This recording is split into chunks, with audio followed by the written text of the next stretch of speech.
Hello everyone.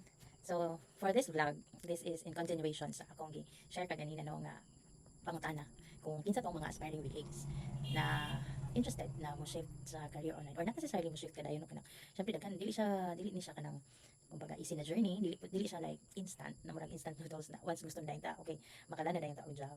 That's why this is in continuation kay syempre mag-background story sa ano kay para napod mo idea paano ko nag-start kay my story I believe is dili siya kanang pare sa mga typical gid kaayo na mga nagprosper na sa ilang career online kay especially sa ato ang dili dapit sa um, Davao or sa provinces na part no kay sa akong nabalaan way back in mga 5 years ago mostly sa mga VAs nagi sa city kay kana bang di ba atong internet dinhi dili na nakakusog so kanto gusto na ko na i-share sa muna ako ang story how I started kay like I said dili siya nanak kadali dagan pud preparations gyapon na buhaton that's why mano pud mo na idea what to prepare maghunahuna mo kung kana bang mag kung interesado jud mo unsa pud inyohang buhaton mga inana bitaw so let me begin my story by sharing during the katong pandemic na time kay katumang gyud ang murag turning point gyud sa ato daghan kayo og kana bang mga decisions nga nahimo na ano bitaw murag wala tay choice at nga time di ba but prior to that dito pa lang mi sa Davao City nagstay or dito pa lang mi nag-work sa akong husband si Dave na kanang nana ko'y idea somehow unsa ang mga ginahimo sa mga VAs sa ilang trabaho pero di ba mostly ang mas sikat dito sa unang work dili man gyud lang VA but katong mga naa sa call center sa BPO company so I have a cousin shout out to you Noy Ajid kay kini si Manoy Ajid kasi nakapuyo na siya sa akong balay sa Davao and then motong nagka-internet me so dito na ko na observe unsa ang gina work and I find it very convenient kay nara sa balay tapos kanang he will be earning this much ano bitaw tapos in dollar pa lang iyang sweldo kay kada bang iyang mga clients naman sa gawas but wala kay ko na nagdigdip sa unsa iyang mga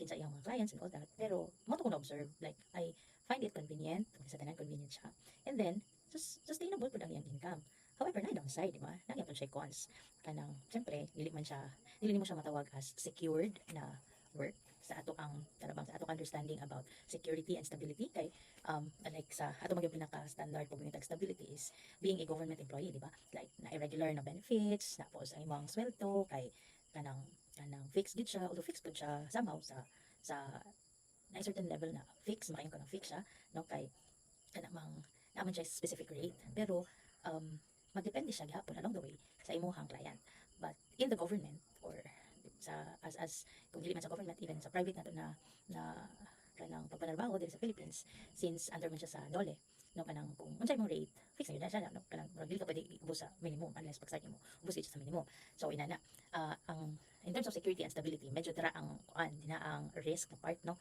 so mo to bisag ingon ato still nag-hope ko na unta no one day maka-try pud ko anang klase nga work so we decided na mobalik tayo sa Compostela kay at that time need pod sa parents leave na naimo attend sa ilang needs ma help no kay elderly naman katong time and nagkasakit na pod iyang mother that's why nag-decide mi na mobalik tayo sa Compostela and also napoy ko nakita ng mga opportunities diri so nag-try ko no so na-stop na wala siya na-stop but medyo na-delay lang to mayroon ako na-delay to siya na plan kay I thought pagbalik diri dali ra kayo naon nga okay ma-stable na makakita ko opportunity mas stable na din ko pwede na din ko mo shift sa ako ang plan pag nanakoy syempre kailangan ako ng laptop kailangan ako internet etc but things don't turn as I expected and as I planned so ina naman gina siguro ang life dili na to dili atong timing ang masunod ika nga di ba it's always the timing of the Lord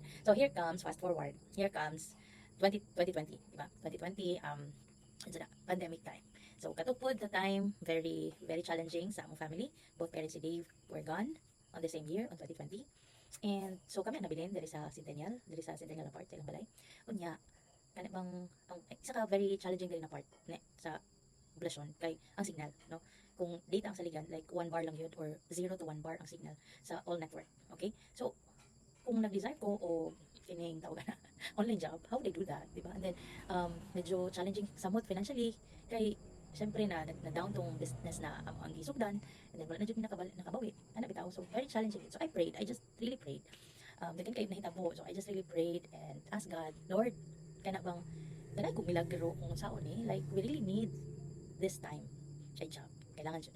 Although na ako yung mga part-time job before, with sa teaching yapon kay online naman to before, di ba? So naka-land yapon ko og part-time job teaching, pero dili gid siya enough, like I have to support my parents, and then amo po needs. So ako among last kanabang resort is magpataod jud og internet.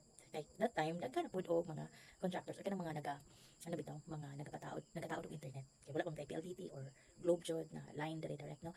Ay nana dito Globe actually, pero sa poblasyon wala diri sa medyo remote gamay.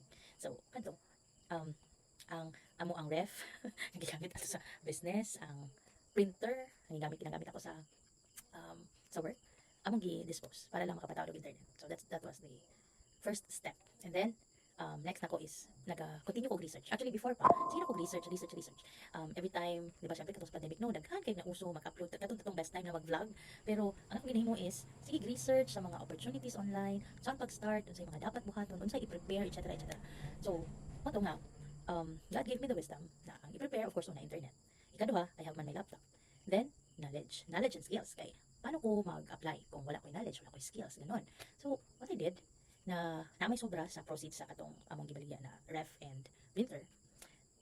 So dato siya gi-invest nako to enroll in a bookkeeping na training. And then so naka-idea nako unsa ako ang niche, kay yun man sila no nga sa akong na research na kailangan kung mosulod ka sa online world, you have to know your niche.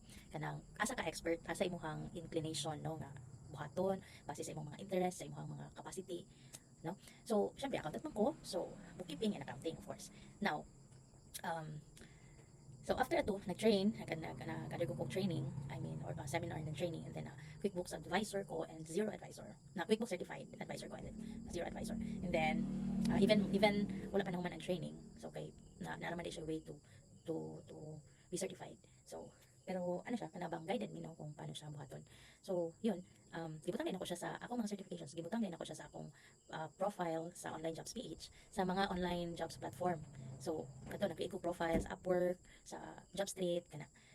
And then, nag-start na din ko, sige kong apply kay sige ko watch og mga tutorials na may moingon na mga kanang sa YouTube na at this hour dapat daw kanang sa around mga 10 to 12 or 10 to 2 basta mga somewhere din nga time sa kadlaw marabag kanang almost midnight sa up to kadlawon. Diya daw ang best time to submit applications, no, to email or to kanang sa Online Jobs PH lang ka mo click og apply din na depende kung asa mo ang gusto applyan. So ano kung gihimo, sige kog apply. And then eventually nag-invite ako for interview. And wala siya ang na ay mga pipila actually. Pero kini si Sir Jonathan, ako na lang i-name names kaya I'm proud. Siya ang first na ako na client or employer, but explain na ako later sa mga terminologies na ginagamit. So this is his company, WeTurnTix. Dili niyo mabasa na ko naka-mirror. So na hire ko sa WeTurnTix after a series of interviews na I thought murag siguro at least for the experience di man naka-try ko nga ma-interview. Kaya like abot jud sa tulo ka level na interviews na abi na ko okay lang, at least naka-try ko na unsaon unsay akong buhaton during interviews. Kaya importante man po na no. Ya wala pa ako first time jud ako no. English jud ka to max, English pa ka gid jay. Di gid pwede na magbisaya ka, di mo magkasinapot. So, and good thing kay sa ako ang time sa CVSC before naroon ako di State College. Kay na-expose ko to learn on my own about Google Sheets, and then Excel gid mostly kay Excel gid ang akong kabatan since sa Davao, no. And then so and then na combine na tanan ang mga experience nako sa Davao as the accountant, and then mga katong pag-compete sa grades kasi yun naka-help jud kayo guys about sa payroll ana. So i-share nako tong mga sheets nako kay nag-ask gid siya and kung ako ba gyud ang naghimo, tapos iyang gina-validate kung nakabalo ba ko pa unsay use ana ang formula. Basic ra gyud ako nabalaan guys, as in basic, pero through research, through kanang grabe tawag imong kung sa imong na-learn sa YouTube or kinsa ba imong gi-watch imo pong i-apply ana ba. So kato, that was the start. Like after ato I landed the job like siguro February, around kanang February of 2021. So kato, that was the start, and now 4 years na go with WeTurnTix. That's why kanang nag hope ko na actually dugay na ko ng plano gyud na mag-share po dunta no kay kana ba I don't want na ako lang nakahibalo na nagan like opportunities, and then I know na kung mo trabaho lang gyud ta, and then ato po jud siyang mo pursige lang gyud ta, mo go through ta sa process, wala jud imposible, especially if itungod jud na ni Lord, if that's for you it will be for you, no? So and then mo ta pud ato tong part pangandam, etc., etc. So ang next, ang mga details na dayon sa mga dapat kandamon sa atong mga, although na mention na nako sa ako ang share, pero sa itong mga link, etc., etc., tapos sa mga basic skills, that will be for the next video. Okay? So, thank you sa pag-abang guys, and I hope na maka-help ni sa inyo. This time, pwede na kayo mag-search kay kung sa mga inyong usual gina-search, mo mapod ko na i-feed ni Meta. So, kung interested mo kung mga tutorials, mo po na yung i-distribute sa inyong wall. So, kana. Thank you so much for watching. Please like and subscribe. No? Thank you guys. Bye.